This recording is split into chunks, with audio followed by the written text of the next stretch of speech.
Hello everyone, welcome to my channel SK English classes. Friends, आज हम कक्षा 12 की इंग्लिश की एक नई पोएम का अध्ययन करने जा रहे हैं जिसका नाम है आंट जेनिफर्स टाइगर और इसके पोइट हैं एड्रीन रिच।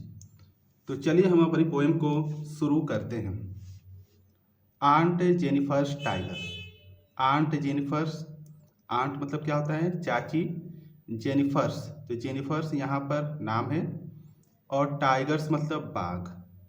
तो चाची जेनिफर के बाघ।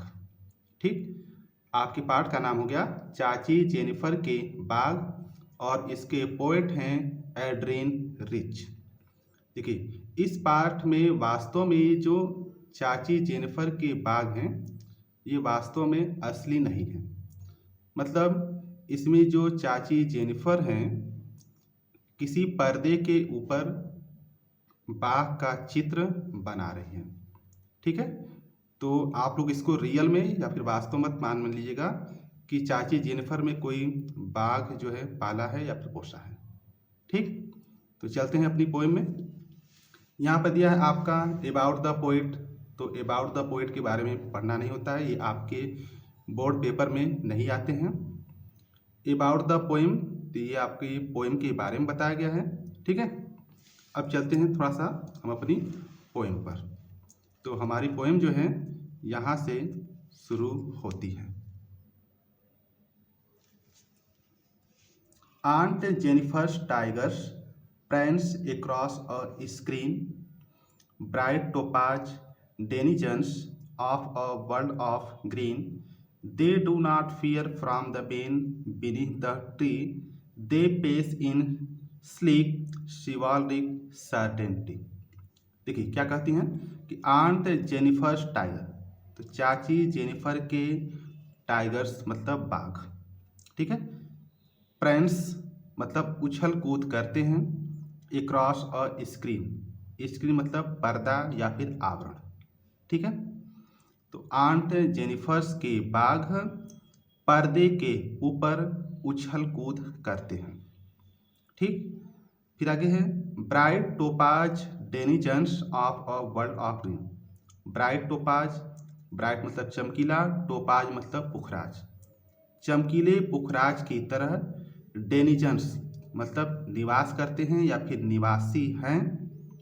Of a world of green, world मतलब संसार, ऑफ ग्रीन मतलब हरे भरे। ठीक है, तो bright topaz denizens of a world of green, तो चमकीले पुखराज की तरह ही हरे भरे संसार के डेनिजन्स निवासी हैं। ठीक है, फिर आगे है कि they do not fear from the men. They मतलब वे, मतलब कौन? जो बाघ हैं। ठीक है, तो दे डू नॉट फियर यानी वे डरते नहीं हैं। द मेन मतलब आदमी से। बीनीथ द ट्री, बीनीथ मतलब नीचे, द ट्री मतलब पेड़ यानी पेड़ के नीचे। ठीक है, तो दे do not fear the main beneath the tree यानी वे पेड़ के नीचे खड़े आदमी से डू नॉट फियर मतलब नहीं डरते हैं। ठीक, फिर आगे है कि they pace in sleek chivalric certainty. They मतलब वे, पीस मतलब गतिमान रहते हैं, इन स्लीक मतलब होता है सलीके से, शिवालिक मतलब निश्चिंतता, शिवालिक मतलब शिष्टता और सर्टेनिटी मतलब निश्चितता के साथ। ठीक है, तो they pace in sleek chivalric certainty, इसका हम अर्थ उल्टा लेंगे यानी दे यानी वे, पेस गतिमान रहते हैं यानी वे निश्चिंतता के साथ, सलीके से व शिष्ट तरीके से पेस गतिमान रहते हैं। ठीक है, या आप इसको इस तरह भी बोल सकते हैं कि वे सलीके से, शिष्टता से और निश्चिंतता के साथ पेस गतिमान रहते हैं। ठीक है, यानी उनको किसी से मतलब नहीं है। यानी बाघ जो होते हैं, बाघ किसी से नहीं डरते हैं बल्कि बाघ से सब लोग डरते हैं। ठीक है, चलिए एक बार फिर से इसका रिवीजन कर लेते हैं। Aunt Jennifer's tigers prance across a screen, चाची जेनिफर के बाघ पर्दे के ऊपर उछल कूद करते हैं। Bright topaz denizens of a world of green, चमकीले युवराज की तरह ही हरे भरे संसार के निवासी हैं। दे do not fear the man beneath the tree, यानी वे पेड़ के नीचे खड़े आदमी से नहीं डरते हैं। They pace in sleek chivalric certainty, यानी वे सलीके से, शिष्टता के साथ और निश्चिंतता के साथ गतिमान रहते हैं। तो ये रहा हमारी पहली स्टेंजा का अर्थ। अब चलते हैं आगे इसके, यानी दूसरी स्टेंजा की तरफ। तो दूसरी स्टेंजा हमारी जो है यहाँ से प्रारंभ होती है। Aunt Jennifer's fingers fluttering through her wool, find even the ivory needle hard to pull, the messy weight of uncle's wedding band sits heavily upon Aunt Jennifer's hand. Aunt Jennifer's fingers, देखिए क्या कहते हैं कि Aunt Jennifer's finger, यानी चाची Jennifer की अंगुलियां fluttering मतलब फड़फड़ा रही हैं या स्पंदन कर रही हैं। थ्रू हर वूल यानी उनके ऊन में, वूल मतलब होता है ऊन, हर मतलब उनके हो गया और वूल मतलब ऊन होता है। ठीक है, तो चाची जेनिफर की अंगुलियां उनके ऊन में स्पंदन कर रही हैं या फिर फड़फड़ा रही हैं। ठीक है, aunt Jennifer's fingers fluttering through her wool, यानी चाची जेनिफर की अंगुलियां उनके ऊन में, ठीक है, फ्लटरिंग मतलब स्पंदन कर रही हैं। ठीक, फिर आगे है कि find even the ivory needle hard to pull, find even यानी यहाँ तक कि द आइवोरी नीडल, आइवोरी मतलब होता है हाथी दांत से निर्मित, ठीक है, नीडल मतलब सलाई या सुई, जो स्वेटर बुनने के लिए आती है उसको हम नीडल बोलते हैं, यानी सुई, जिसको सलाई बोलते हैं। ठीक है, तो find even the ivory needle, तो यहाँ तक कि हाथी दांत से निर्मित सलाई यानी सुई को भी हार्ड कठिन होता है, टू पुल खींचना या उठाना भी बोल सकते हैं। तो यहाँ तक कि हाथी दांत से निर्मित सुई या फिर सलाई को भी उठाना कठिन प्रतीत होता है या फिर भारी लगता है। ठीक है, देखिए एक चीज होता है यहाँ पर कि जब किसी लड़की का विवाह होता है किसी से, तो जब वो ससुराल में जाती है तो वहाँ पर उसको जो है उस घर की पूरी की जिम्मेदारियाँ दे दी जाती हैं। ठीक है, यानी वहाँ पर उसको जो है जिम्मेदारी निभानी पड़ती है। ठीक है, फिर आगे देखिए कि the massive weight of uncle's wedding band, देखिए द मैसिव मतलब भारी, वेट मतलब वजन, तो भारी वजन ऑफ अंकल्स वेडिंग यानी चाचा के वेडिंग बैंड, वैवाहिक बैंड मतलब बंधन। ठीक है, तो the massive weight of uncle's wedding band यानी भारी वजन ऑफ अंकल्स वेडिंग बैंड यानी चाचा के वैवाहिक बंधन का, यानी कहने का मतलब क्या है कि जब किसी लड़के से किसी लड़की की शादी होती है तो जब वो ससुराल में जाती है तो वहाँ पर जो है वैवाहिक बंधन के साथ ही उसको ढेर सारी जिम्मेदारियाँ मिल जाती हैं। जैसे किसी घर में गई तो हो सकता है सुबह जागना पड़े, सुबह जाकर ब्रेकफास्ट बनाए, फिर लंच करें, फिर शाम को डिनर बनाए। उसके बाद अगर कोई लड़की काम करती है, सरकारी जॉब करती है तो वहाँ पर जाना, यानी उसको जो है जिम्मेदारियाँ मिल जाती हैं। यानी इस वैवाहिक बंधन से मतलब है कि उसको जिम्मेदारियाँ मिल जाती हैं।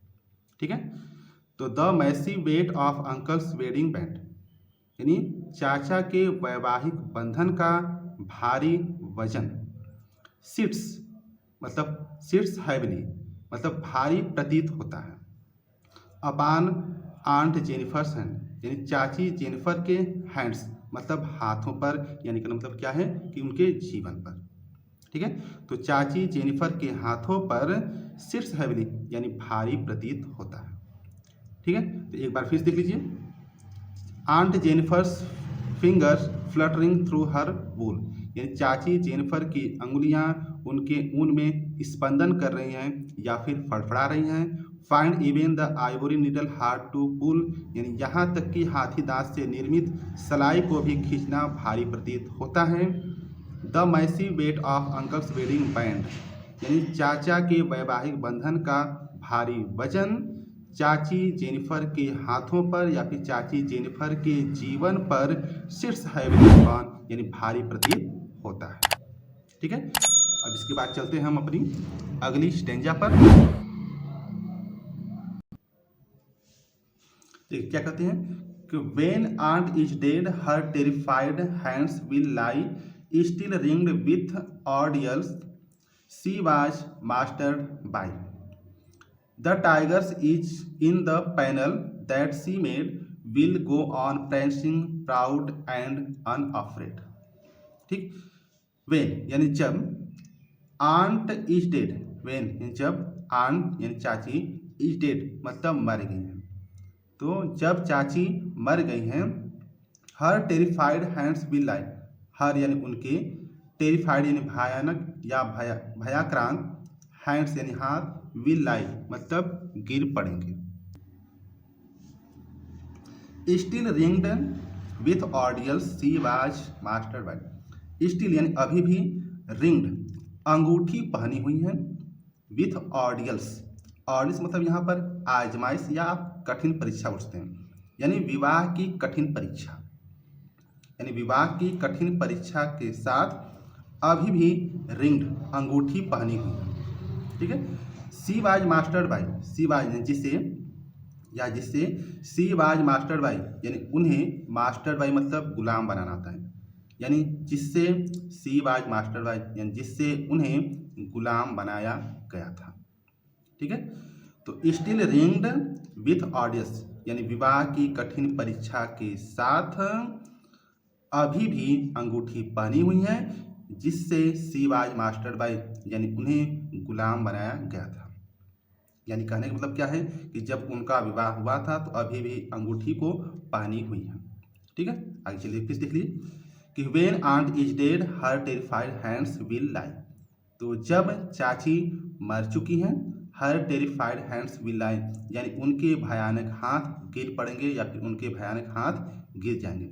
कहने का मतलब क्या है यहाँ पर कि जब कोई व्यक्ति मर जाता है तो उनके हाथ से मतलब क्या है कि उसकी जिम्मेदारियाँ भी गिर जाती हैं। भाई जब कोई व्यक्ति मर जाएगा तो वो कैसे अपनी जिम्मेदारियों को निभा सकता है। ठीक है, तो वही यहाँ पर कवित्री जो है मतलब बताना चाह रही है कि वेन आंट इज डेड, तो जब चाची मर चुकी हैं उनके भयानक हाथ गिर पड़ेंगे या फिर गिर जाएंगे। स्टिल रिंग्ड विथ ऑडियल्स यानी विवाह की कठिन परीक्षा के साथ अभी भी जो अंगूठी पहनी है, शी वाज मास्टर्ड बाय यानी जिससे उन्हें गुलाम बनाया गया था।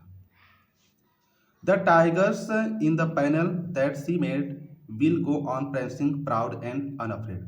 द टाइगर्स यानी वह बाघ, इन द पैनल यानी पर्दे पर, तो पर्दे के वह बाघ या फिर पर्दे पर बने हुए वह बाघ, दैट शी मेड, दैट जिसे शी मेड यानी उन्होंने बनाया था।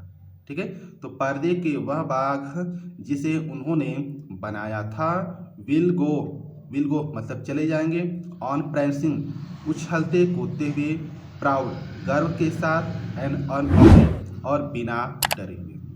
ठीक है, तो पर्दे के वह बाघ जिसे उन्होंने बनाया था, उछलते कूदते हुए, गर्व के साथ और बिना डरे हुए, विल गो मतलब चले जाएंगे। ठीक है, तो यहीं पर हमारा पोएम जो है समाप्त होता है।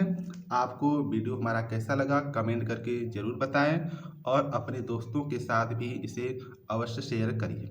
ठीक है, तो मिलते हैं एक नई पोएम में एक नए चैप्टर के साथ। तब तक के लिए नमस्कार, जय हिंद।